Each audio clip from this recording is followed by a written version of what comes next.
എല്ലാവർക്കും ടെസ്റ്റ് വേൾഡിലേക്ക് സ്വാഗതം.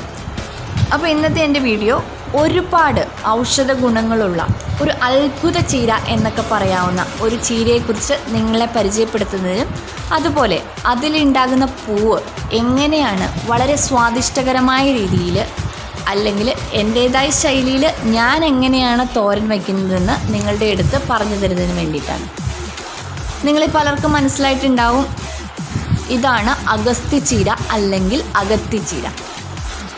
പക്ഷെ അറിയാത്തവരുണ്ടെന്ന് എനിക്ക് ഉറപ്പാണ്. കാരണം കഴിഞ്ഞ ദിവസം എൻ്റെ ഈ ചീരയിൽ കൊലകുത്തി പൂവുണ്ടായി കിടന്നപ്പോൾ ഞാനത് ഫോട്ടോ എടുത്ത് എൻ്റെ വാട്സപ്പ് സ്റ്റാറ്റസിലിട്ടു.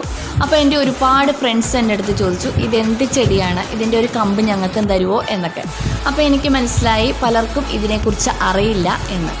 അപ്പോൾ ഈ ചീരയെക്കുറിച്ച് അറിഞ്ഞില്ലെങ്കിൽ ഒരു തീരാ നഷ്ടം തന്നെയാണെന്ന് പറയാം. കാരണം ഇതുപോലെ ഔഷധ ഗുണങ്ങളുള്ള ഒരു ചീര ഇല്ല എന്ന് തന്നെ വേണമെങ്കിൽ പറയാം. അപ്പോൾ ഇതിൻ്റെ ഉള്ളിൽ നമ്മുടെ ശരീരത്തിന് ആവശ്യമായിട്ടുള്ള വൈറ്റമിൻസ് എല്ലാം ഉണ്ടെന്ന് വേണമെങ്കിൽ പറയാം. വൈറ്റമിൻ എ ഉണ്ട്, വൈറ്റമിൻ ബി ഉണ്ട്, കാൽസ്യം ഉണ്ട്, മിനറൽസ് ഉണ്ട്, പ്രോട്ടീൻ ഉണ്ട്. അങ്ങനെ വൈറ്റമിൻസിൻ്റെയൊക്കെ ഒരു കലവറ തന്നെയാണ് ഈ അഗത്തി ചീര. അപ്പോൾ ഇതിൻ്റെ പൂവ് കറി വെച്ചാൽ വളരെ ടേസ്റ്റിയാണ്. നമ്മൾ കൂണൊക്കെ തോരൻ വെച്ചിട്ട് കഴിക്കില്ലേ, അതേപോലെ നല്ല ടേസ്റ്റിയാണ്. ഈ ഒരു കറി ഉണ്ടെങ്കിൽ നമുക്ക് വേറെ ഒരു കറിയും വേണ്ട ചോറുണ്ണാനായിട്ട്. അതുപോലെ ഇതിൻ്റെ പൂ കാണാൻ നല്ല ഭംഗിയാണ്. ഇങ്ങനെ കൊലകുത്തി പൂവുണ്ടാവും.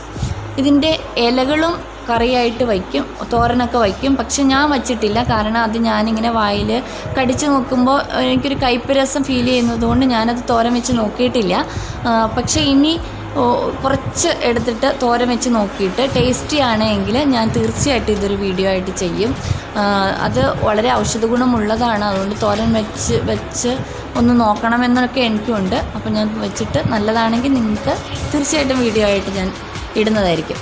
അപ്പോൾ ഇതിൻ്റെ പൂവ് തോരൻ വയ്ക്കുന്നതിന് അതിൻ്റെ ഉള്ളിൽ ഒരു പൂമ്പൊടി പോലെ, ഒരു നൂല് പോലെ ഒരു സാധനമുണ്ട്. അതങ്ങ് നമ്മൾ പറിച്ച് മാറ്റിക്കളയണം. ഈ ഒരു അഗത്തി ചീര കണ്ണുകൾക്കും അതുപോലെ തന്നെ കണ്ണിൻ്റെ കാഴ്ചക്കുറവിനൊക്കെ വളരെ നല്ല ഒരു ഔഷധമാണ്. അതുപോലെ നമ്മുടെ കുട്ടികളുടെയൊക്കെ എല്ലിൻ്റെ വളർച്ചയ്ക്കൊക്കെ വളരെ നല്ലതാണ് ഈ ചീര. അതുപോലെ പ്രായമാവുമ്പോൾ അസ്ഥികൾക്കുണ്ടാകുന്ന തേയ്മാനത്തിന്, ഇതിൻ്റെ അകത്ത് കാൽസ്യം ഒരുപാടുണ്ടെന്ന് ഞാൻ പറഞ്ഞല്ലോ, അസ്ഥികൾക്കുണ്ടാകുന്ന തേയ്മാനത്തിനൊക്കെ വളരെ നല്ല ഔഷധമാണിത്. അതുപോലെ ഒരുപാട് അസുഖങ്ങൾക്ക് ഈ പറയാൻ നോക്കിക്കഴിഞ്ഞ് കഴിഞ്ഞാൽ തീരില്ല ഇതിൻ്റെ ഗുണങ്ങൾ. അതുകൊണ്ട് എല്ലാവരും ഇതിനെക്കുറിച്ച് അറിഞ്ഞിരിക്കണം. അതുപോലെ എല്ലാവരും വീട്ടിൽ ഒരു ചീരയെങ്കിലും നട്ടുപിടിപ്പിക്കണം. ഇതിൻ്റെ വിത്താണ് പാകേണ്ടത്. വിത്ത് പാകി ഞാനിതിൻ്റെ വിത്ത് ഗ്രോ ബാഗിൽ പാകിയിട്ടാണ് ഇതിൻ്റെ തൈ ഉണ്ടാക്കിയെടുത്തത്. എന്നിട്ട് ഞാൻ മണ്ണിലേക്ക് മാറ്റി നടുകയാണ് ചെയ്തത്. ഇതൊരു മരം പോലെ കുറച്ച് വലുതാവുന്ന ഒരു ചെടിയാണ് കേട്ടോ. അതുപോലെ തന്നെ നമ്മൾ ഈ ചീരയുടെ അതൊക്കെ മാറ്റിക്കളഞ്ഞിട്ട് നന്നായിട്ട് വാഷ് ചെയ്തെടുക്കുക. വാഷ് ചെയ്തെടുക്കണം എന്തിനാ, അതിൻ്റെ ഉള്ളിൽ എന്നാലും കീടങ്ങളോ അങ്ങനെ എന്തെങ്കിലും ഉണ്ടെങ്കിൽ അതൊക്കെ ഒന്ന് പോയിക്കോട്ടെ. നന്നായിട്ട് വാഷ് ചെയ്തെടുത്തതിന് ശേഷം ഇത് നമ്മൾ ചെറിയ പീസുകളാക്കി കണ്ടിച്ചെടുക്കുക. ഇപ്പം നിങ്ങൾക്കിപ്പോൾ കാണുമ്പോൾ തോന്നുന്നുണ്ടാവും ഇത് വളരെ കുറച്ചല്ലേ ഉള്ളൂ, ഇത് ഇങ്ങനെയാണ് തോരൻ ഉണ്ടാക്കുന്നത്. ഇതിൻ്റെ ഉള്ളിലേക്ക് നമ്മൾ സവോളയും അതുപോലെ ഒരു മുട്ടയൊക്കെ കൊത്തി ഒഴിക്കും. അപ്പോൾ അന്നേരം അതിൻ്റെ ഓളിയൊക്കെ അങ്ങ് കൂടിക്കോളും, അതുപോലെ ടേസ്റ്റും കൂടിക്കോളും. അപ്പോൾ ഇത് നല്ല ഭംഗിയായിട്ട് ചെറുതായിട്ട് ഇങ്ങനെ അരിഞ്ഞതിന് ശേഷം നമ്മൾ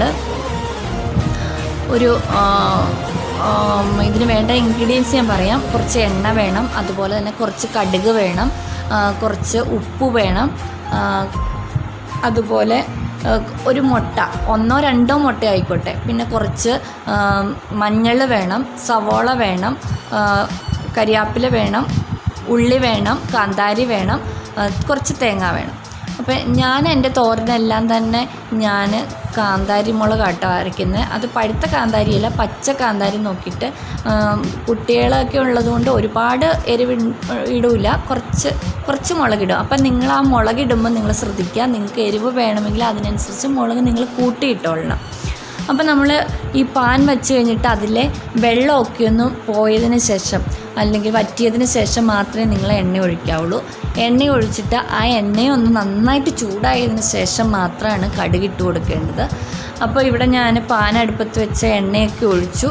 അപ്പോൾ അതിൻ്റെ എണ്ണ ഇങ്ങനെ ചൂടായിക്കൊണ്ടിരിക്കുകയാണ്. അപ്പോൾ അതിന് ശേഷം നമ്മൾ കുറച്ച് കടുകിന് അങ്ങനെ അളവൊന്നുമില്ല കേട്ടോ. നമ്മുടെ മനസ്സിൽ നമുക്ക് എത്ര കടുക് വേണമെന്ന് തോന്നുന്നത് അത്ര കടുക് ഇട്ട് കൊടുത്തോളുക. അപ്പോൾ അങ്ങനെ കടുക് ഇട്ട് കൊടുക്കുക. അപ്പോൾ അതിൻ്റെ വെള്ളമൊക്കെ പോയിട്ട് വേണം കേട്ടോ. വെള്ളം നല്ലതായിട്ട് ചൂടായിക്കോട്ടെ. എണ്ണ അങ്ങ് ചൂടായി കഴിഞ്ഞിട്ട് വേണം നമ്മൾ കടുകിട്ട് കൊടുക്കാനായിട്ട്. കടുകിട്ട് കൊടുക്കാം. കടുകിട്ട് കൊടുത്തതിന് ശേഷം കടുക് ഇങ്ങനെ അപ്പോൾ പൊട്ടുന്ന സൗണ്ടൊക്കെ നമുക്ക് കേൾക്കാം. ഇങ്ങനെ പൊട്ടി കഴിഞ്ഞ് കഴിയുമ്പോൾ നമ്മൾ അരിഞ്ഞു വെച്ചിരിക്കുന്ന ആ ചീര എല്ലാം പൊട്ടി കഴിഞ്ഞതിന് ശേഷം ഇട്ടാൽ മതി കേട്ടോ. തുടങ്ങുമ്പോഴേ ഒന്നും ഇടില്ല. പൊട്ടി കഴിഞ്ഞതിന് ശേഷം നമ്മൾ ഉള്ളിയാണ് ഇട്ട് കൊടുക്കേണ്ടത്. ഉള്ളിയും അതുപോലെ കറിവേപ്പിലയും കൂടി നമ്മൾ അതിൻ്റെ ഉള്ളിലേക്ക് ഇട്ട് കൊടുക്കുക. അപ്പോൾ ഈ ഉള്ളിയും കറിവേപ്പിലയൊക്കെ ഇട്ട് കൊടുക്കുമ്പോൾ ഈ ഉള്ളി വഴറ്റാനൊരു സൂത്രവിദ്യ ഉണ്ട് കേട്ടോ. അതിൻ്റെ ഉള്ളിലേക്ക് ഇച്ചിരി ഉപ്പിട്ട് കൊടുത്താൽ വേഗം നമുക്ക് ഒരുപാട് സമയം എടുക്കാണ്ട് വേഗം തന്നെ അത് വഴണ്ട് കിട്ടും. അപ്പം നമുക്ക് അതിൻ്റെ ഉള്ളിലേക്ക് ഞാൻ ഇപ്പം ഒത്തിരി അങ്ങ് ഉപ്പിട്ട് കൊടുക്കണില്ല. കാരണം എന്ന് വെച്ചാൽ അധികമായിപ്പോയാലും നമുക്ക് പ്രശ്നമാണ്. അപ്പോൾ ഇത്തിരി കുറഞ്ഞു പോയാലും കുഴപ്പമില്ല. അപ്പം ഞാൻ ഈ ഉള്ളിക്കുള്ള മാത്രം ഞാൻ ഇച്ചിരി ഉപ്പാണ് ഇട്ട് കൊടുക്കുന്നത്. കുറച്ച് ഉപ്പിട്ട് കൊടുക്കുക. ഉപ്പിട്ട് കൊടുത്തിട്ട് നമ്മൾ അതൊന്നുകൂടി ഒന്ന് ഇളക്കിയൊക്കെ എടുക്കുമ്പോഴത്തേക്കും അത് വേഗം തന്നെ വഴണ്ട് കിട്ടും. ഈ ഉപ്പിൻ്റെ അംശം അങ്ങ് ചെന്ന് കഴിയുമ്പോഴത്തേക്കും വേഗം തന്നെ ഇത് വാടി കിട്ടും. അപ്പോൾ ഇതൊന്ന് വാടി കഴിയുമ്പോൾ നമ്മൾ ഈ അരിഞ്ഞ് വെച്ചിരിക്കുന്ന ഈ പൂവുണ്ടല്ലോ, ചീരയുടെ പൂവുണ്ടല്ലോ, പൂവ് അതിൻ്റെ ഉള്ളിലേക്ക് നമ്മൾ ഇട്ട് കൊടുക്കാം. ഇട്ട് കൊടുത്തിട്ട് ഇപ്പം നിങ്ങൾക്ക് കാണുമ്പോൾ തോന്നുന്നുണ്ടാവും കുറച്ചല്ലേ ഉള്ളൂ എന്നല്ലേ. ചീര ഇതൊരു തോരനൊക്കെ ഉള്ളതുണ്ടോ, മെനക്കെടണേനുണ്ടോ എന്നൊക്കെ നമുക്ക് തോന്നും. പക്ഷേ ഇതിൻ്റെ ഓളിയം കൂടിക്കോളും കേട്ടോ. കാരണം നമ്മൾ ഇതിൻ്റെ അകത്ത് സവോള ചേർക്കുന്നു, അതുപോലെ തന്നെ നമ്മൾ മുട്ട ചേർക്കണം. അപ്പോൾ ഇതിൻ്റെ ഓളിയൊക്കെ കൂടിക്കോളും. അപ്പോൾ നമ്മളതിൻ്റെ ആ പൂവ് അങ്ങ് വഴണ്ട് കഴിഞ്ഞപ്പോൾ ഞാൻ പൂവ് അങ്ങ് ഇട്ട് കൊടുക്കുകയാണ്. അതിനുശേഷം ഞാനത് ഒന്നുകൂടി ഇളക്കിയിട്ട് അത് ഒന്ന് തട്ടിപ്പൊത്തി ഒന്ന് മൂടി വയ്ക്കും. അതിൻ്റെ വെള്ളമൊക്കെ ഒന്ന് വറ്റി അതൊന്ന് വെന്ത് കിട്ടാൻ വേണ്ടിയിട്ട് ഞാനതിങ്ങനെ ഇളക്കി കൊടുത്തിട്ട് അതിങ്ങനെ മൂടി വയ്ക്കും.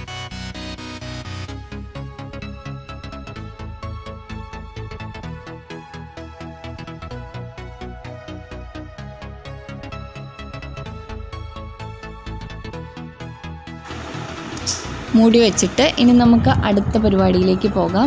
നമുക്ക് കുറച്ച് കാന്താരി മുളകും ഉള്ളിയും അതുപോലെ തേങ്ങായും കൂടി ഒന്ന് അരച്ചെടുക്കാം. അപ്പോൾ അരച്ചെടുക്കുകയെന്ന് വെച്ച് കഴിഞ്ഞാൽ പയ്യെ ഒന്ന് ഒതുക്കിയെടുത്താൽ മതി. അപ്പം ഞാൻ എൻ്റെ ഫേവറേറ്റ് ആട്ടോ കാന്താരി മുളക്. കാന്താരി മുളക് നിങ്ങൾ കുട്ടികളൊക്കെ ഉണ്ടെങ്കിൽ അതിനനുസരിച്ച് കുറച്ചിട്ടാൽ മതി കേട്ടോ. അപ്പോൾ നമ്മുടെ മിക്സിയുടെ ജാറിലേക്ക് നമ്മൾ കുറച്ച് മഞ്ഞൾ പൊടിയുടെ കാര്യം ഞാൻ പറയാൻ വിട്ടു. മഞ്ഞൾ പൊടിയും വേണം കേട്ടോ. കുറച്ച് ഈ ഉള്ളിയും കാന്താരിമുളകും മഞ്ഞൾപ്പൊടിയും കൂടി നമുക്ക് ആദ്യം ഒന്ന് മിക്സിക്കകത്തിട്ട് അരച്ച് നന്നായിട്ട് അരിഞ്ഞ് കിട്ടണ്ടേ അത്. അതുകൊണ്ട് നമുക്ക് അത് ആ ജാറിൻ്റെ ഉള്ളിലേക്ക് നമുക്ക് ഫസ്റ്റിലെ തന്നെ ഇട്ട് കൊടുക്കാം. എന്നിട്ട് നമുക്കൊന്ന് അരച്ചെടുക്കണം. അപ്പോൾ ഈ കാന്താരിമുളക് എടുക്കുമ്പോൾ നിങ്ങൾ പഴുത്ത കാന്താരിമുളക് എടുക്കണ്ട കേട്ടോ. അത് ചാറുകറിക്കൊക്കെ എടുത്താൽ മതി. നിങ്ങൾ തോരൻ എടുക്കുമ്പോൾ എപ്പോഴും ഈ പച്ച കാന്താരിമുളക് തന്നെ നോക്കിയെടുക്കും കേട്ടോ. അതായിരിക്കും കുറച്ചും കൂടെ ടേസ്റ്റി. അതുപോലെ ഇപ്പം ഞാൻ ഉള്ളി ഇട്ട് കൊടുത്തു, മഞ്ഞൾ പൊടിയും ഇട്ട് കൊടുക്കുകയാണ് ഇതിലേക്ക്. എന്നിട്ട് ഞാൻ നന്നായിട്ട് അത് അരച്ചെടുക്കാം. അരച്ചെടുക്കുമ്പോൾ നിങ്ങൾ വെള്ളമൊന്നും ഒഴിക്കണ്ട കേട്ടോ. വെള്ളത്തിൻ്റെ ഒന്നും ആവശ്യമില്ല. അപ്പം ഞാൻ നന്നായിട്ട് അരഞ്ഞു കിട്ടണം. ഇത് തേങ്ങ മാത്രം നമുക്ക് ശരിക്കും അരയേണ്ട. തേങ്ങ പയ്യെ ഒന്ന് ഒതുങ്ങി കിട്ടിയാൽ മതി. ഒതുക്കിയില്ലെങ്കിലും കുഴപ്പമില്ല. ഇത് സാധനങ്ങൾ അരച്ചിട്ട് കൈ കൊണ്ട് ഒന്ന് അത് കൂട്ടി ഇളക്കിയാലും മതി. പക്ഷെ ഞാനൊന്ന് മിക്സിക്കകത്തിട്ട് ഇതിൻ്റെ കൂട്ടത്തിലേക്ക് ഈ തേങ്ങ ഇട്ടുണ്ട് ഒന്ന് കറക്കുന്നുണ്ട് കേട്ടോ.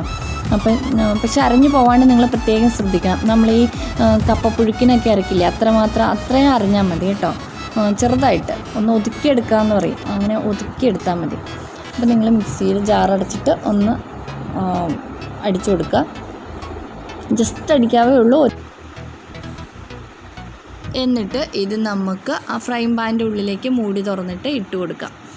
അപ്പോൾ നിങ്ങൾ കണ്ടില്ലേ കുറച്ച് അറിഞ്ഞിട്ടേ ഉള്ളൂ കേട്ടോ. ഒരുപാട് അങ്ങ് അറിഞ്ഞിട്ടില്ല. ഇങ്ങനെ വേറിട്ട് കിടക്കണം. അല്ലാണ്ട് ഇങ്ങനെ കുഴമ്പ് പരുവത്തിലൊന്നും ആയിപ്പോയേക്കരുത്. അപ്പം നമ്മൾ ഇപ്പോൾ നമ്മുടെ ആ പൂവ് അങ്ങ് വെന്തിട്ടുണ്ട്. അപ്പോൾ അതിൻ്റെ കൂട്ടത്തിലേക്ക് നമ്മൾ തേങ്ങ ഇട്ട് കൊടുക്കുക. അപ്പം ഞാൻ അതിന് ആവശ്യമായിട്ടുള്ള ഉപ്പ് ഇപ്പോഴാട്ടോ ഇട്ട് കൊടുത്തത്. ആദ്യം ഒന്ന് ഉപ്പ് ഇട്ട് കൊടുത്തു, അതിന് ശേഷം ഞാൻ ഇപ്പോഴാണ് ഉപ്പിട്ട് കൊടുക്കണേ. അപ്പം ഞാനത് ഉപ്പൊക്കെ ഒന്ന് ഇളക്കി കഴിഞ്ഞിട്ട് നന്നായിട്ട് മിക്സ് ചെയ്തു കേട്ടോ. നന്നായിട്ട് മിക്സ് ചെയ്തിട്ട് നമ്മൾ ഒന്നുകൂടി മൂടി വെച്ചിട്ട് നമ്മൾ വേവിക്കുകയാണ്. അരപ്പൊക്കെ ഒന്ന് ചൂടായി കിട്ടാൻ വേണ്ടിയിട്ട്, ഒന്ന് വെന്ത് കിട്ടാൻ വേണ്ടിയിട്ട്. അപ്പോൾ അതിന് ശേഷം നമ്മൾ മുട്ട കൊത്തി ഒഴിക്കുകയാണ്. മുട്ട അതിൻ്റെ ഉള്ളിലേക്ക് കൊത്തി ഒഴിക്കുക. അപ്പോൾ ഈ ചീരയ്ക്കൊക്കെ ഒരു പ്രത്യേകതയുണ്ട്. ചീരയൊക്കെ തോരൻ വയ്ക്കുമ്പോൾ മുട്ട ഇട്ട് കഴിഞ്ഞാൽ നല്ല ടേസ്റ്റാണ്. അപ്പം മുട്ട ഇഷ്ടമില്ലാത്തവർക്ക് അത് സ്കിപ്പ് ചെയ്യാം കേട്ടോ, മുട്ട ഇടണ്ടാന്ന് വയ്ക്കാം. പക്ഷേ ഇവിടെ എല്ലാവർക്കും ഇഷ്ടമാണ് മുട്ട ഇട്ടാൽ. അപ്പം ഒരു മുട്ടയോ അല്ലെങ്കിൽ നിങ്ങൾ 2 മുട്ടയോ ഇട്ടോ. നിങ്ങൾക്ക് കുറച്ചും കൂടി ഓളിയം വേണമെന്നുണ്ടെങ്കിൽ 2 മുട്ട ഇട്ടോളുക. അപ്പം ഞാനിവിടെ 1 മുട്ട ഇടുന്നുള്ളൂ. അപ്പം ഈ മുട്ട ഇട്ട് കഴിഞ്ഞിട്ട് നമ്മൾ മൂടി വെക്കണ്ട.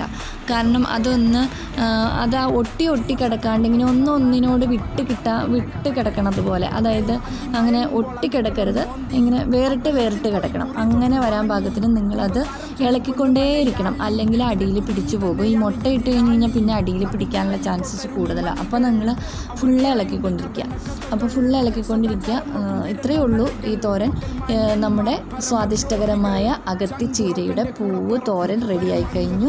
അപ്പോൾ നിങ്ങൾക്ക് ഈ വീഡിയോ ഇഷ്ടമായെങ്കിൽ നിങ്ങളൊന്ന് ലൈക്ക് ചെയ്യുക, സബ്സ്ക്രൈബ് ചെയ്യുക, അതുപോലെ ബെല്ലൈക്കൺ പ്രസ് ചെയ്യുക. Okay, thank you. കപട സദാചാരം കൊലപാതകമല്ലൊരു പരിഹാരം പറയാനെറയുണ്ടെന്നിരുന്നാലും